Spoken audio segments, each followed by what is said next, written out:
Directions for us, please. Analyze each sequence and then circle the appropriate type of sequence. If the sequence is arithmetic, identify the common difference. If the sequence is geometric, identify the common ratio. Finally, circle whether the sequence is finite or infinite. Alright, so the first thing I'm going to do is I'm going to, and if you're like me, I just like using check marks, and in math, we're looking for the verbs. Analyze each sequence. So let's analyze. It tells me to look at the number of toothpicks. So what I'm going to do is I'm going to count. Count with me. Ready, set, go. 1, 2, 3, 4, 5, 6, 7, 8, 9, 10, 11, 12. Let's write that. 12. This set of number of toothpicks is 12. That's the total number of toothpicks. You can write that.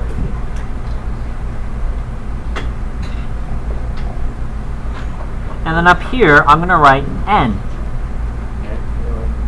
N represents the number in the picture. So this is the first picture, this is the second picture, this is the third picture.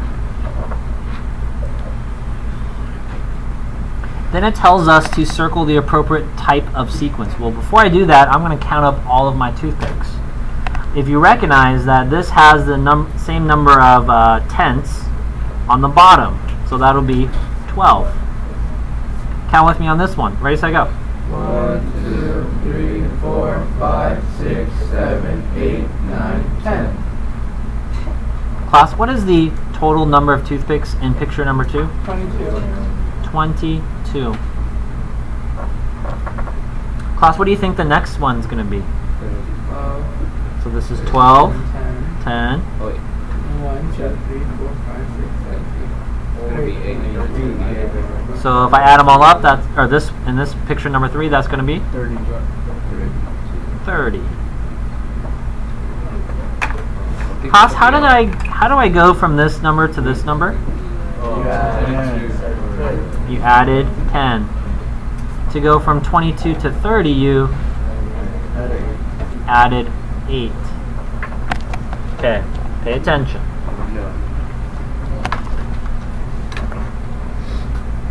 If it was an arithmetic sequence, then I would be adding the same number. Class, are we adding the same number? No.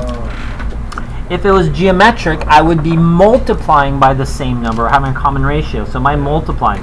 No. No. My answer is neither. If the sequence is arithmetic, we don't have to do that. So I've already circled. It's not this. I can cross it off. If its sequence is geometric, it's not. And then finally circle whether the sequence is finite or infinite. Class, can I draw a fourth picture? Yeah. We could. Could I draw a fifth and a 10th picture? Yes. Yeah. So that keeps going. That's a infinite. Wait, stop. Oh. So if I keep going up, it's eventually going to end, isn't it? Yeah, it's going to. I guess if we're in an English class, you can argue that, well then, can it go this way? You don't know, but based on, we assume that this picture will end, so you're correct. That was finite. So we have a finite sequence.